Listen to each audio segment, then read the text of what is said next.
are live. Yo, yo, yo, yo, yo, yo, yo. What's up? What's up? What's up? My name is Emoji. I'm here with my co host, OMW, Nikki G, and this is another episode of Anime After Hours. Let's go. Horns one more time, please. There we go. Hey! All right, so today we are talking legendary mangaka Rumiko Takahashi, one of Nikki's favorite mangaka, and has made amazing, legendary shows and anime and manga that such as Ranma One Half, Inuyasha. Inuyasha, I think, was one of the earliest anime I think I've saw back in my Toonami days, but it was up there as far as like my early intros to yeah. So Yeah, that makes we're gonna, sense. huh? That makes sense. Yes, yes, yes, yes. So we're gonna talk all about it, but before we do that, we're gonna give a big shout out to our supporters, VV Digital Collectibles, who they are supporting the show with the giveaway. So sit tight, you can win something today. I'll tell you how you can do that in just a bit. But what is VV? Don't worry, we got you covered. We'll be right back after a quick message from our supporters. Hey, what's up? My name is Emoji, and I'm here with Nikki G and OMW, and we're bringing you Anime After Hours. But before we do that, I want to give a brief shout out to our affiliates, VV Digital Collectibles. VV is the world's home of premium collectibles, comics, and artworks from brands that you love, like Viz Media, Marvel, Star Wars, Disney, and more. Take your collecting to the next level with VV Digital Collectibles and check out the link in our description box below or use the QR code that you see on the screen for $10 off your first purchase. This is an interactive show and podcast recorded live in front of an online audience. Those in the crowd on X are welcome to join in on the conversation, but know that all conversations that take place during the show will be published across multiple platforms. With this being a live interactive show and podcast, please be mindful of your speech. And now, let's get back to the show. Okay, we are back. We are back. We are back. All right. So first off, for those that may have missed it, big shout out to Nikki for dropping a brand new cover, um, called Attitude today, and wow, like I just have to say, it's I think it's up there one of my favorite covers that you've done so far. I think Jeez, I'm thank actually you. really excited to get this on Apple Music so that way I can have like my horns and everything, and because like on YouTube I can't do it, but no, like amazing job on this. Thank you. Yeah, yeah. Um, so okay, so and this was also from a show from, the from Takashi as well, correct? No, no, no. No. Oh, okay. All right, it wasn't. Got it, got it, got it. Okay, so never mind. But going back to Takashi, right? So Takahashi. So this is one of your favorite authors and mangaka, right? So tell me a little bit about her and your experience, as far as just discovering her and falling in love with her work. Rumiko Takahashi is actually one of the most wealthiest mangaka that is out there right now. She's been writing since the 70s. She kind of, I feel like she kind of kickstarted the whole like romantic comedy harem uh sort of anime trope with Urusei Yatsura and Ranma. She also was one of the first manga that ever, her mangas were one of the first ones that ever came over to America with Ranma One Half. So we kind of have her to thank for giving us our manga. But like yeah, she's a huge mangaka. She's done, like I said, Urusei Yatsura, Meisani Koku, Ranma One Half, Inuyasha, Rine, and currently she's writing Mal, which also has an anime going on at the same time. Hmm. Okay. And she also mainly writes shonen, Hmm.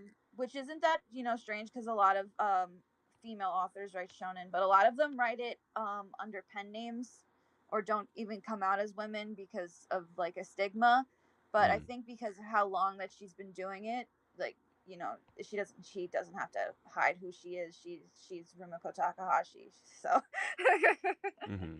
and she also does it in an interesting way where a lot of the times, the even though it's it's shonen and it's kind of, and there's battles and there's fights and there's all these types of things, the viewpoint is coming from the main female character, even though the series itself is focused on the main male character.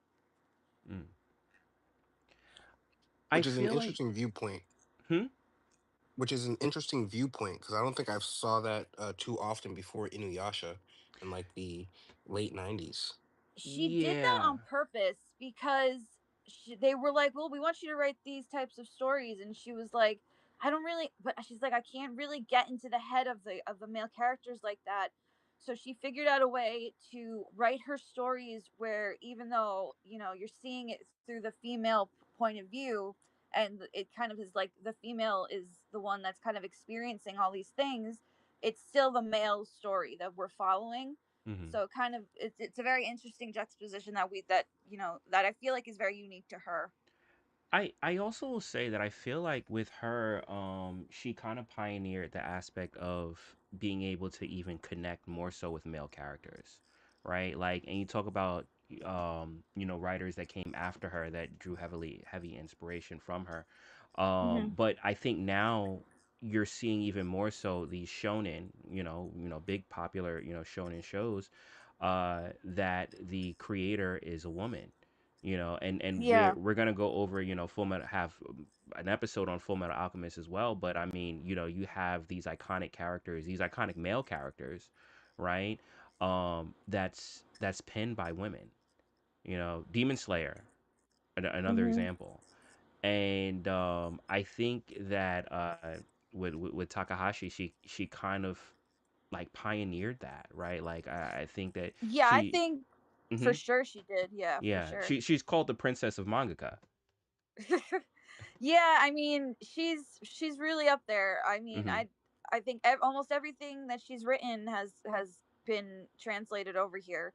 Um and it's not just like her main series, like she's also done horror, like I said, Meisani Koku isn't a shonen, it's actually a seinen, which Mhm. focuses on a college student living in an apartment, and him falling in love with the manager of that apartment, and their trials and tribulations trying to get together, which is definitely which she was writing at the same time that she was writing Urusei Yatsura. So she was writing two series simultaneously in two different demographics.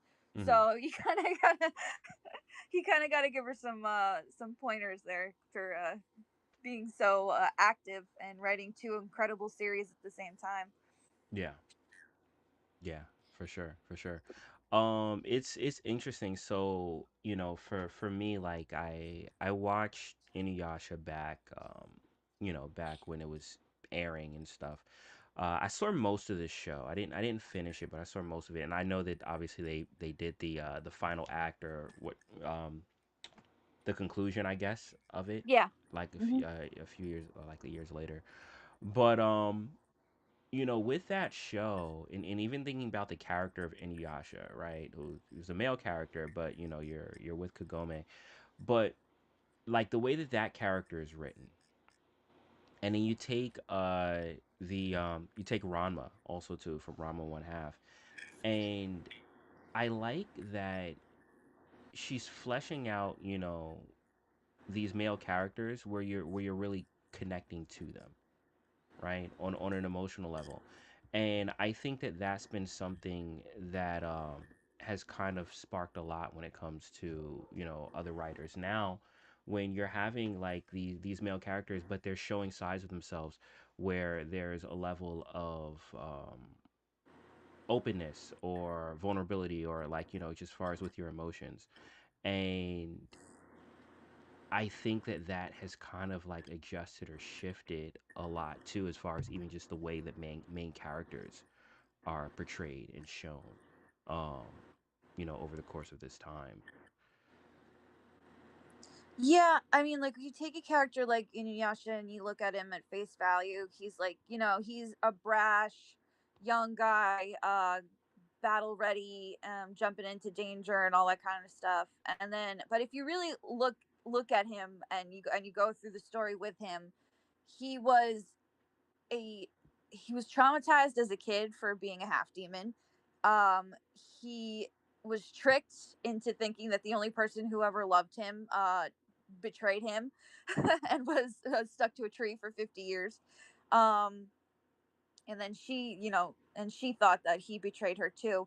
But the thing is that that relationship, even in the story itself, that relationship wasn't perfect either, because she wanted to change him into something different, and he wanted to change himself, and it took another character to kind of show him that he doesn't need to change and that there's something good about him, Yeah. through the through that female perspective, and growing with him over those novels. So it's definitely, you definitely see a whole range of character emotions when you go through her stuff.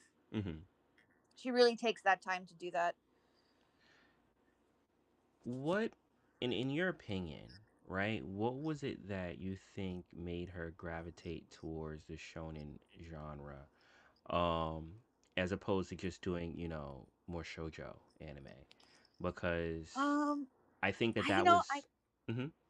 I couldn't say really, because I don't know. I know that she started, her first published was Urusei Yatsura, which was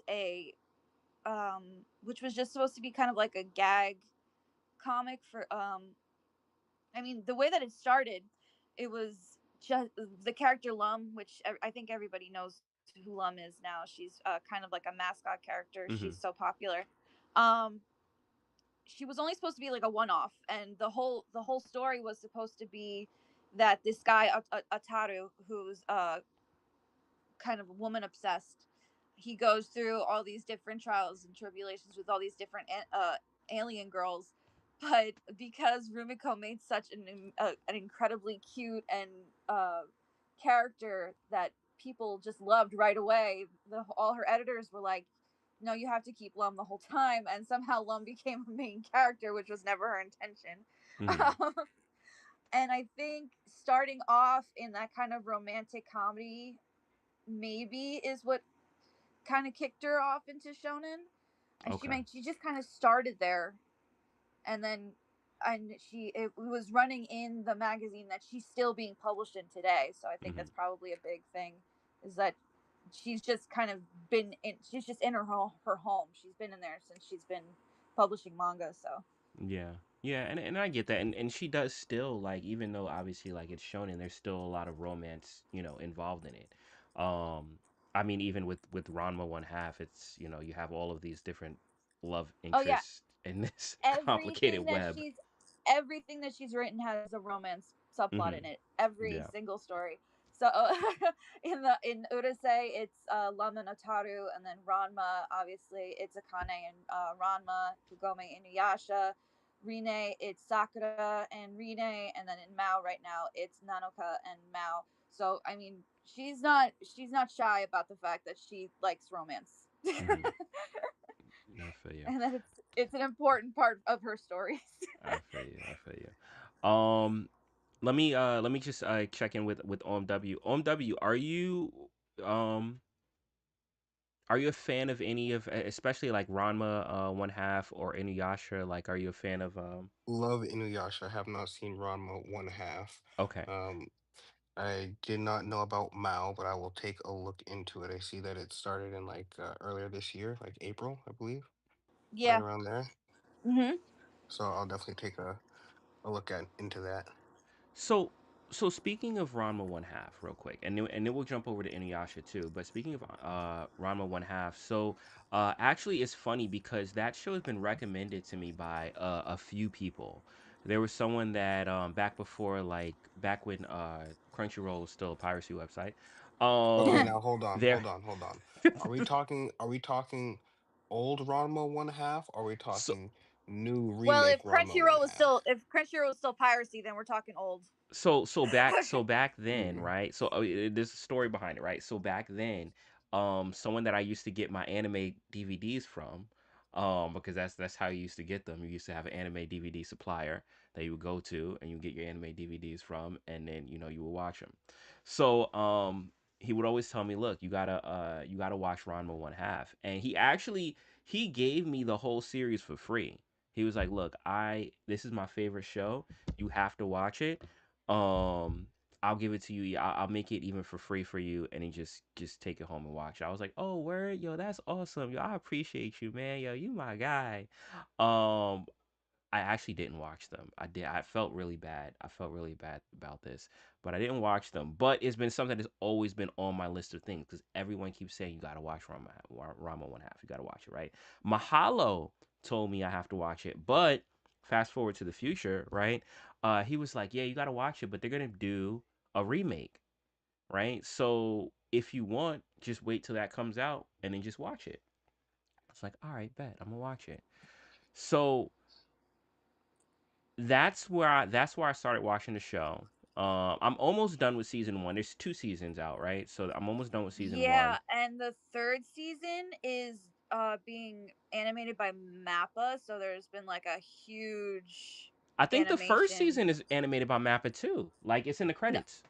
oh, you're right. You're right. You're right. No, so no. The third season, I don't know what they did, but the animation quality has increased like tenfold. If you look Oh at the snap! trailers for season three, it's crazy how different it is. It's like they really wanted to amp it up or something. Now it's very interesting that show because I mean there are action scenes in it. There is fighting, but Hmm. I mean it's not like a show about fighting, right? Like so I'm wondering, what this is gonna look because well, I mean your I name mean, looked beautiful and it's there a was no fighting with it's it. a Yeah, they can. romantic comedy manga. Yeah, That's what yeah. if you were gonna put it into like it's a romantic comedy manga about a character that just happens to know martial arts. Hmm. Now, as I'm watching it, I am noticing things, right? So, like, I'm noticing inspiration. I'm noticing how, um, the whole thing is so the premise behind this show for those unfamiliar with Rama One Half, and this isn't spoilers, this is just basic but there's this guy called Rama that's promised to be married to this girl, and both of them don't want to do it, but their parents are like, all right, no, you're doing it, you guys got to get married. The only thing is the guy Ranma, he got cursed where anytime cold water is thrown on him, he turns into a woman, and anytime hot water is thrown on him, he turns back into a guy. So you have that dynamic, and you have different people that are like falling in love with different characters because this person is like flip flopping between genders. But I mean, that show came out in the 80s, right? Like, at least it hit over here in the 80s, right? I don't know, Yeah, or yeah, it was it came being out. written in the late '80s, I believe, and Okay. mid to late '80s it started. Hmm. And then the anime came out around that same time. Yeah, and that right there, right, is very different from just your traditional stories being told during the 80s. So like it's very interesting. I find myself kind of I started it, and for me sometimes like anime, if it doesn't hook me, I find it a chore to get through. But this, I'm really really enjoying it, and I'm seeing a lot of parallel too. I think she has a very iconic style too, Oh, absolutely. because Yes, I'm she does. seeing so much parallel with Inuyasha. The character designs and everything. The closest thing that I could compare it to would probably be like Akira Toriyama, where you instantly recognize their character, and I'm feeling the same way with them, Yes, with yeah. the characters that she's yeah. She has a very significant art style that's I feel like is definitely hers. Hmm. And funny enough, if in Japanese, Ranma's voice actor and Inuyasha's voice actor are the same person. Really? Yeah. Really? Oh, What are the okay. odds of that? Do you think that, she really liked the voice actor for Ranma and was like, yeah, I need you to run this back one more time? I'm not really sure. I mean, it's possible. I mean, I know that when they I think they tried to do well in the original Ranma anime. I think Richard Ian Cox, who did Inuyasha too. I think he also did a couple of episodes of Ranma One Half just to kind of keep it the same. I just think that's an interesting tidbit. And he's also the voice of Shinichi Kudo from Detective Conan. We were talking about him before, so. Mm, nice, nice. All right. So, before we jump over to Inuyasha, and I want to, because I think Inuyasha was a big thing as far as especially over here in the West. Like, I Ranma one half I think was big. Maybe came over here, but I don't really remember it. But I also was young. Like, so Yeah, Ranma. Yes, it definitely did. But it wasn't aired like on Toonami like Inuyasha was. I think. yeah, and that I Toonami push really like Yeah. made Inuyasha pretty much a household name or a household figure. But before going into that, I do want to let everyone know real quick that we do have a giveaway today, courtesy of our partners VV Digital Collectibles. If you look at the top, you will see the live stream that is part of this show. It's the visual element of the show. All you have to do to enter into the giveaway for tonight is you want to quote post the live stream, and in that quote that you use, tell us something, any type of message that you would like to tell us that's appropriate, that I can read on stream, that I will want to read on stream, any message at all with the hashtag anime. So you're gonna quote post that live stream pinned to the top, hashtag anime, and just send us a message, something that you want to tell us. Now, uh, Inuyasha, that I feel was the show that really, especially over here out in the West, Mhm. really was a lot of people's first introduction to her work, especially during, I guess, with my I age also feel like it's demographic. probably a lot of people's first anime too. Yeah, yeah, I yeah. No, I no, you're right. It is that whole block, that whole block. Yeah. So tell me a bit about this and this either or Nikki or OMW, because I know OMW you mentioned you had watched Inuyasha too, but tell me about this show and specifically, even when it hit the US on that Toonami block, its impact. Because I feel it definitely had an impact in that lineup that was a bit unique on why it caught fire over here. I think well, I think it definitely was probably a little bit different than a lot of the other stuff that was coming over. Hmm. Um it's it's not it's about a girl that time travels back and forth to the present and the past through a well. Um she's a reincarnation of a I Priestess? can't. Yeah, she priestess. That's the word. I was gonna say Miko, but yeah, a priestess. She's a reincarnation of a priestess who died, and she was born with a jewel in her body that gets the catalyst of the story is because she was born with this sacred jewel in her body. She's able to time travel. A demon kind of steals her, pulls her through the well, and the jewel that was in her body gets knocked out and shattered and spread across all of Japan. And the demon that she wakes up in Inuyasha, he wants it because he wants to wish. If you get all the jewel and you make a wish, you'll get your wish granted. He wants to wish to become a full-fledged demon, and then there's this other demon, Naraku, who's the antagonist of the series. He wants it, world domination, all that stuff. Well, you think he wants it for world domination, but he actually wants it for another reason, and I don't want to say for spoiler reasons. Spoilers, yeah. But that's the catalyst, is that they're going on this journey to collect the fragments of the jewel shard so Inuyasha can make this wish. She's able to purify the pieces because she's got spiritual powers, and along the way they meet up with a monk who has a cursed hand that has a wind tunnel in it, and the more he uses it, the more he's going to get sucked inside of the wind tunnel. They meet a demon slayer whose entire village was killed by the main demon, the Naraku, and she's trying to get revenge. And they also meet a young fox demon whose father died, and he kind of travels along as kind of like the mascot character, but he's also quite an important character as well. He's like their Pikachu. Yeah, but he's talks. He actually speaks and everything. I feel you. I feel you. Yes. So, uh, let me jump over Dub. Thoughts on a show like this hitting that tsunami block, right? Especially, during that time being anime being an intro to a lot of people out in the West, and now you have, this lineup of shows that obviously we talk a lot about as far as like, people first gravitating towards like, maybe Sailor Moon or Dragon Ball Z.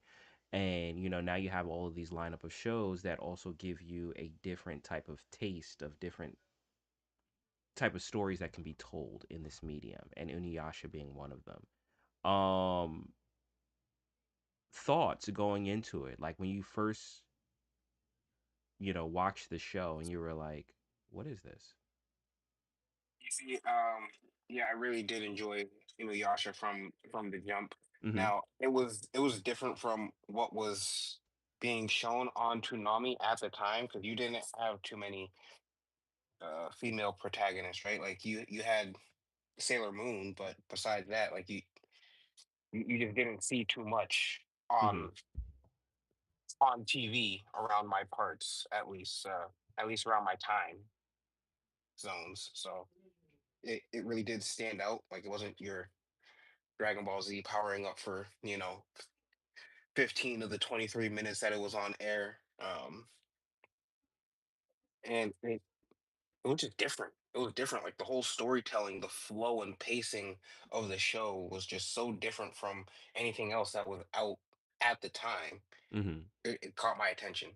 And then who doesn't like a little bit of time traveling, right? And Yeah. I really enjoyed Inuyasha because of his kimonos. They were just like so dope.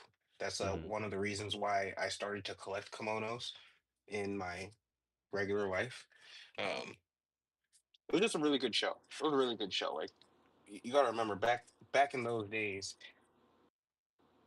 there was no TiVo, there was no play pause, there was no all right. Let me watch this show whenever I get home from school. It was like all right, this is what's on TV. Let's watch it, and Mm-hmm. then you would watch it 3 4 times because you're waiting for the new episode to come back on, and Toonami got those reruns late at night, and you catch a 4 or 5 a.m. before school rerun.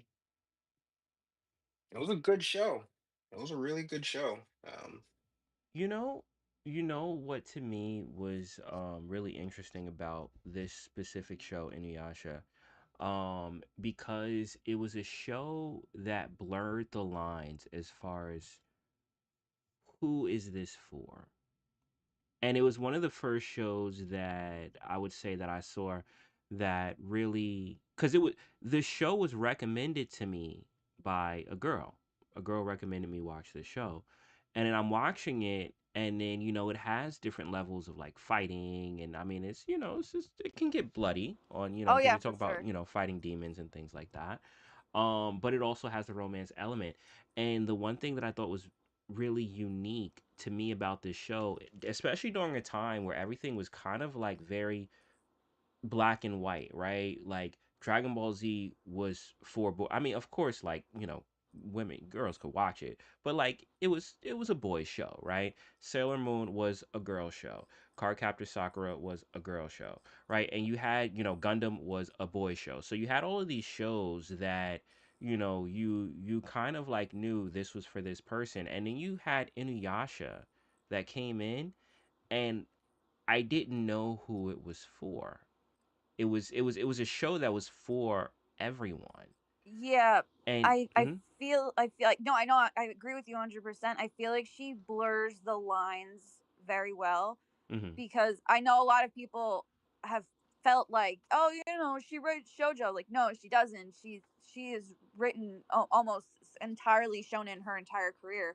mhm, But because of the way that she writes, you know her because her romance is woven into the story so well, but also I mean she has a lot of horror elements, she's got a lot of fighting elements, battle elements, power up elements. She's able to weave all of these different like things that people have that gravitate towards, that I think she's able to, which is why I feel like so many people are drawn to her stories, because she's able to weave all of these different elements into her stories that are attracting everybody across demographics. yeah, Yeah, and I think it is the blend, right? I think it's the blend where you're having, like, she's writing shonen and doing an amazing job at it, right? But on top of that, it's like she's putting in elements that you might see in a shojo. Like it's almost like a hybrid, like a blend. And to me, that kind of paints a more realistic picture, because even in life, right, or any type of, story that's being told, there's levels of, strength, but also levels of emotion, and I think that what she started with her shows, um it set a pattern for how other shonen would be down the line, right?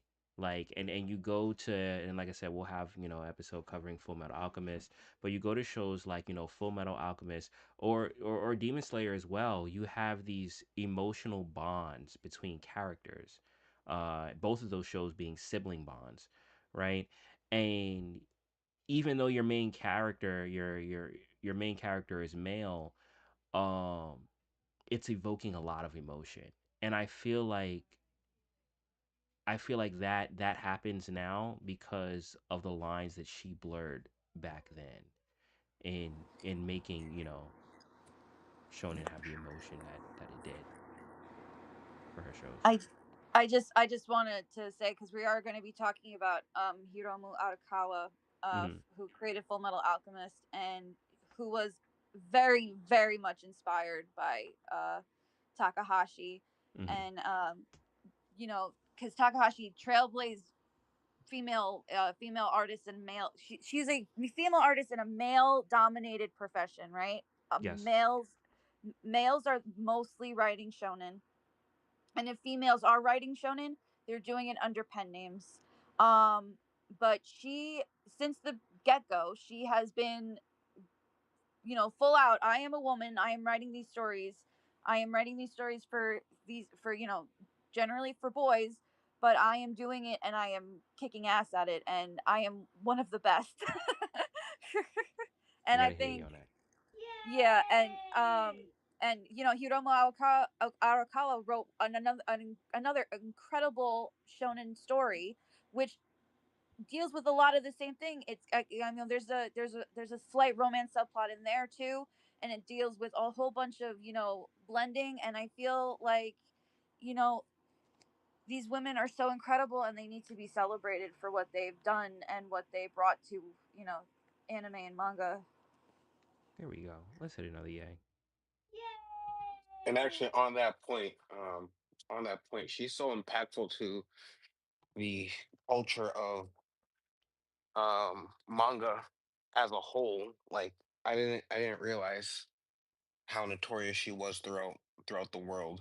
Did you know that she was knighted? I So had no Really? idea. Seriously? yeah, so she was knighted by France for her cultural impact. Um, she was inducted into the Harvey Awards Hall of Fame and the Will Eisner Comic Awards Hall of Fame in America. But in 2023, the French government officially appointed her as a Cavalier of the Order des Arts et des Lettres for her profound impact on global comic arts. Oh snap! So, I mean, we could do I can do like a quick like rundown of like her main series if anybody's interested. Definitely, definitely. Rundown and some recommendations too. So we can Okay. click it. So first one, Urusei Yatsura, which is like, I think it translates to something like these annoying aliens or something like that. Um, is about a boy named Otaru who the whole world finds out that the planet Earth is being invaded, and the only way to save the planet is if he gets into a race with the princess of the planet that's invading them. Um, he wins the race, and then she decides that she's going to marry him, and he doesn't want to be married to her because he says he's in love with his girlfriend Shinobu, but he actually is a horrible womanizer. But as the story progresses, he does fall in love with Lum, and I that really kickstarted the manga romantic comedy. It's very very funny. It's a very very funny show. Ataru always loves all these girls, but none of them love him back. But Lum loves him the most. A lot of guys fall in love with Lum though, but she doesn't care about that stuff. So I definitely, if you really want to like laugh, I would definitely recommend Urusei Yatsura. And then it's Ranma One Half, which we talked about. Uh, a martial artist boy, is cursed by a pool of water in China, where if he is hit with cold water, he turns into a female. Um, he and his dad go to Japan, and he's supposed to be engaged to be married to one of the three daughters, but I think Akane is the one that gets chosen. And they kind of I feel like it was kind of like love at first sight, but they kind of bicker back and forth about how they really don't want to do it, but they really do love each other more than anything else. And all these other characters come in with a lot of crazy whoop-de-doos. And once again, another romantic comedy with a little bit of battle. Then we have Meisan Ikoku, which is I think it's her only seinen series. That one is about a college student who is um they call him a Ronin. He's trying to get into college. So he's in between high school and college. He didn't get into college. He doesn't really know what he wants to do with his life. And he meets the new building manager of of the apartment complex that he lives in. She's actually a widow. She was married to a older man who died very, very shortly. He falls in love with her right away. She's not quite sure because he's young and he doesn't have a lot of prospects in life. Story kind of follows him as he grows up, and the two of them get closer and closer until they fall in love with each other for real. We also have Mermaid Saga, which is actually a horror series. It's a short. It's short. I think it's only like 4 volumes or something like that. This series is about a man who, very very long time ago, he was a fisherman, and he and his shipmates caught a mermaid without kind of realizing it was a mermaid, and they ate the flesh of it. All of his shipmates were killed and poisoned and kind of transformed into these horrible monsters. He's the only one who didn't. He gained immortality. And he meets another girl who was given mermaid flesh, and they kind of go around and have kind of like adventures dealing with the mermaids. Then we have Inuyasha, which we talked about. After that is Rine, which is about a high school exorcist. Um, and I will put that also in kind of like a more romantic comedy kind of setting. He's a high school exorcist. The main girl, Sakura, she's very different than a lot of the other female characters. She's definitely more like monotone, which I thought was pretty interesting. He loves her. She's kind of the one that's kind of oblivious to the feelings of the series. And he, it's kind of like freak of the week. He goes around. He's very poor and he's very money hungry, and he goes around and trying to help people with their spiritual problems for money. And then the current show that's on right now is also dealing kind of with exorcism, but this is definitely more horror, um, and also deals with time traveling. It's about a girl named Nanoka who's been cursed with this blood that if anybody touches it, it's poison. The only person who can touch her blood is another guy that was poisoned, that was cursed by the same creature, and they are dealing with a 500-year curse where it's kind of like a fight to the death, and whoever wins that fight to the death becomes the master of this whole clan of exorcists. And I think it's one of my favorites that she's written so far. But those are the ones that I can think of off the top of my head. Okay. So if you had to Do you think recommend it's gonna one, take a spot over Inuyasha? yeah, I was gonna ask if you um, had one to recommend for someone to check out like I immediately. would See, I really like Mao a lot, and I also like how he's older too. It's shonen, but he's a 19-year-old character, which is kind of a little different.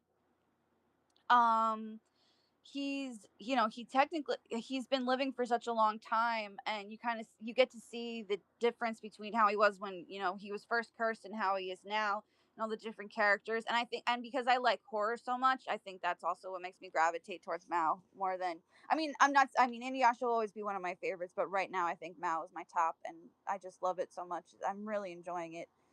Okay, cool. How many episodes is that for those that want to check it out? About. I don't really know, I was just talking about the manga. Oh, the manga. Okay, okay, okay. All right, got it. The Mao, I think, is going to be a 29 episodes or 26 episodes in a Yeah, two-part yeah, If I core. were yeah. to check out the anime, okay. Yeah, Cool, Mao's cool. airing right now. You can do it. I think it's on Disney Plus. So it's in the second Disney core. Plus. Yeah, I You think it's Disney Plus. Yeah. So you like Bleach cuz Viz. Yeah, you know what's so funny? Like, and I was talking to, I think it was Magic I was talking to about this, but like people sleep on like Disney Plus has a huge library of anime. Well, Disney and Hulu, right? Because they have the same thing. Yeah, yeah, But yeah. the issue is they don't promote it like that, but No. but they actually have a lot of anime. Yeah, I'm pretty sure the Bleach Thousand Year War is on Is on Disney. Hulu? I think so. Yeah, Hulu I and think you're Disney. right. I think you're right. Yeah, I Yeah, think it is. It anything, is. so it's probably anything Viz related, so Bleach and Mao, which is also Viz, is probably going to go to Disney before it goes anywhere else. Yeah. A show that I like That's crazy. Hold on. that's about to what? Can we just take a second and just acknowledge What happened? that momentum shift Wait, what that momentum shift? that Disney Plus and Hulu are getting a lot of these big new releases They've before places they've like been Crunchyroll getting and it. Funimation. They They have have a been, yeah. huge like Hulu or Disney Plus, right? Is one of my top things when it comes to anime. Like they have a huge library. I'd say probably just as much, maybe just as much as Netflix has. It sucks though. The only problem is that anime that end up on Netflix or anime that end up on Hulu and Disney is that they Hmm. don't get the same kind of like kick that Crunchyroll gets. It's annoying because I mean even Amazon has gotten some really great anime, but because it's not Crunchyroll, it's like it's buried in the West, and it really sucks. And I wish we could do something about that. That's interesting. That's interesting because while I 100% agree with you on Hulu because I don't think Disney promotes anime at all. Even though Yeah, they have no, a no, huge no. library of it. But Netflix I do feel like it gets like it's not going to get the same push as Crunchyroll, which is completely dedicated to anime. So the Yeah, the the thing is, right? So here's the thing. If you have a Crunchyroll account, you're watching anime. Like there's no other reason for you to have a Crunchyroll account if you're hmm not watching anime, right? Netflix is kind of like an all-encompassing thing. Like you can have a Netflix account and, watch anything that you want. But like, especially the shows that Netflix are doing, like, you think about Castlevania or even, the push that Cyberpunk Edge Runner had. I do think that there's a level of accessibility when it comes to anime that hits Netflix because you're hitting people that might not watch anime, Yeah, I right? think it's probably easier to show it off too because of the Yeah. way that their setup works. I mean, Hmm. if you've gone in there and you watched one anime, they're probably going to show you like the whole list of the ones that you might like. Hmm. But I do feel like I do feel like a lot of really great anime get hidden away in the West because they're not on Crunchyroll. Yeah. I think yeah. I think Crunchyroll is your top source that you're gonna want to go to, right? Because it's gonna have the biggest library because it's dedicated purely to anime. But I do Like find the Urusei Yatsura remake was on High Dive, which is a completely different anime site altogether, which yeah, is not yeah. nearly as popular as Crunchyroll. But I feel like a lot of people in the West slept on it because it wasn't on Crunchyroll, and it Yeah. was such a good remake too, and I really loved it. But because it's not on Crunchyroll, people don't know that that it's there and that it's available, and it's hard when you have all it's kind of like any other type of streaming when you have all these different places and you have all this different like all this money that you have to spend to watch all these different things, Mhm. and it's frustrating.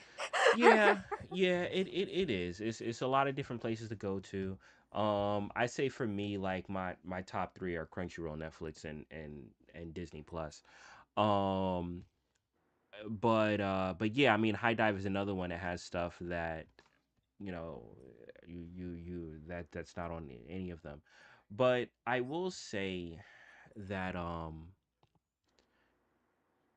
when it comes to with Netflix, one thing I do have to give them their credit for too is when something, especially obviously if it's a Netflix studio production, then obviously they're going to push it.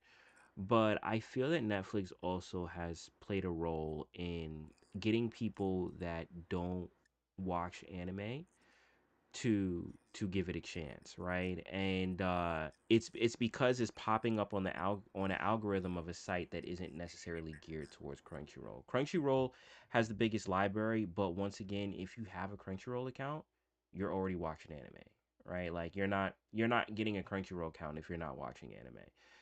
Netflix, I think, has been a big intro for people for today, right? Like when you look at the live action shows, like One Piece, Avatar, stuff that well, One Piece, um, and how that's trending, and then you look at things like I remember actually because Attack on Titan was something that was on Netflix, and I think I saw it on Netflix first before I started watching it on Crunchyroll, but yeah, I do have to give them that credit for the accessibility. But do I wish the push was more? 100%. 100%. I think that there's a lot of movies, a lot of things that are coming out that I wish just got more notoriety. And I wish Disney actually did more of a push too because they have an amazing library. Um that's a part that's kind of like locked in their I don't vault. know. It's like they're afraid to promote it because they're gonna lose money or something. I don't really know what they're. I don't I don't really know because I mean, anime is such a it's growing immensely in popularity, and I don't understand why they don't want to promote their shows more to people because I mean, a lot of people don't even know. They're like, oh, I wanted to watch that, but I don't know where yeah. because the streaming service didn't tell us that it was there. So Yeah, yeah, no, and I and with and that's one thing that I think that Hulu and Disney does need to work on, right? Because you'll have shows that are even like Undead Unluck, right? Was also I think a Hulu exclusive, but you know, it's something that you kind of like it's if it's one of those things if you know you know, right, to go look for it. But I think Bleach is obviously because of the caliber of this type of show that Bleach is, it's people are paying oh yeah, attention. I'm But sure Bleach is enough of a reason for them to yeah, keep other anime in their rotation. I'm yeah, sure. but I do wish the push was more. And I mean maybe that does happen, right? Like I know that there was just a big announcement that Pokemon's going to be moving over to Disney Plus. So I don't know if that opens up to kind of like more recommendations to I mean obviously, I mean Pokemon is a child's anime, but I don't know if that opens up to more recommendations down the pipeline of things that's already in their library. But I do know that I've been seeing that news a lot. So, Definitely, just it would just be great if something that was on Disney Plus or Hulu, an anime from there, would mhm. explode. Yeah. Something that, yeah, if that would, I feel like that's not Bleach, obviously. I feel like that would definitely help all the other anime that's in there. Mhm. So hopefully one day. True, true, true, true, true. All right. So, once again, for everyone here, for that giveaway, in order to enter into it, all you have to do is quote post the pinned live stream that is pinned to the top. Quote post it. Tell us a message. Don't forget hashtag anime in that message.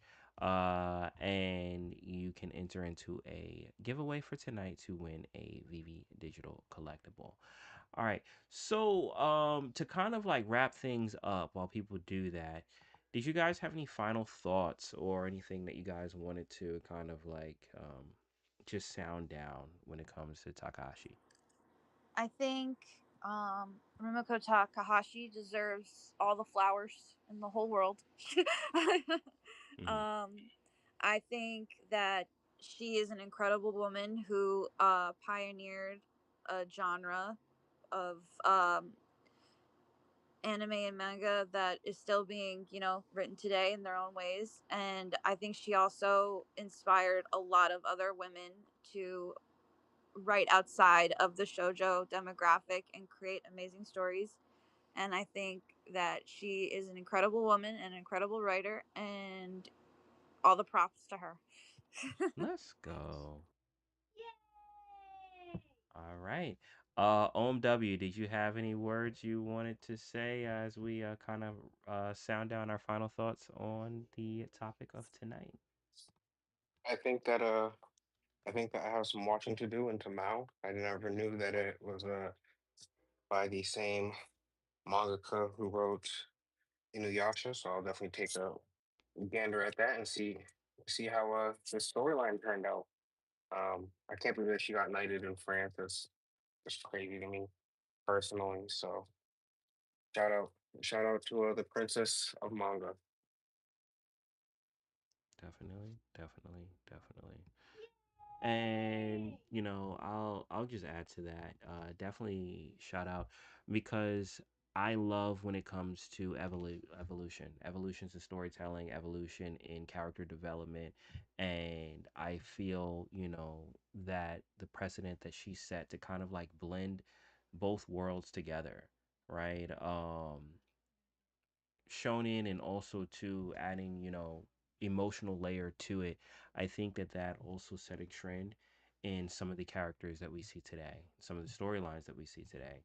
And I think that when it comes to telling a story, you always want to be open, you always want to be honest. And when it comes to male characters, we find today that many of the most popular male characters are written by women. And I think that that has to go all the way back to fleshing out emotion of these characters that I would attribute to Takahashi. So big shout out to a legendary mangaka and big shout out to the influence and art that she's put into this world. Let's go. Hundred Oh, percent, 100%. all right. And as we talked about before, we are going to do a show on someone that was heavily inspired by her work. And we'll get to that once we cover. Actually, it's going to be like a dual episode, right, Nikki? Like it'll be a coverage of Full Metal Alchemist and of Demons of the Shadow Realm. Is that what you wanted, or I thought you wanted to split it into two different ones? Yeah, yeah, like a dual, like two episodes. Oh yeah. A two-parter. It's like a Yep. two-parter. Yeah. Yes. So we'll do that. So definitely stay tuned because that will be coming up in a couple weeks. All right. So let me check this giveaway real quick. OMW, if you could help me too as well because PC sometimes is glitching so it doesn't What you always need, show brother? me. What you need? Just let me So know. I need to know who followed the rules. Who did a quote repost with a message to us with the hashtag anime. I'm trying to pull it up on Okay. mine too, but sometimes it's a little wonky. You said a quote repost with the hashtag anime. Yeah, and any message to us that's appropriate. Okay. Do we have anyone that meets that quota? No. No? Okay. All right. Well, you guys that are in the space, if you guys are paying attention, we don't have anyone that meets the quota of the criteria. Once again, it's a quote tweet with the hashtag anime, telling us any message that is appropriate that we can read on the live stream. So you guys still have time to do that. Diego, you were And so close. You were so close, Diego. and I guess the first person that does it gets it. So I guess OMW, you'll keep refreshing it and seeing your refresh is gonna work better than mine because I'm on PC. And I guess the first person that does it will win it for tonight. Oh, let's see.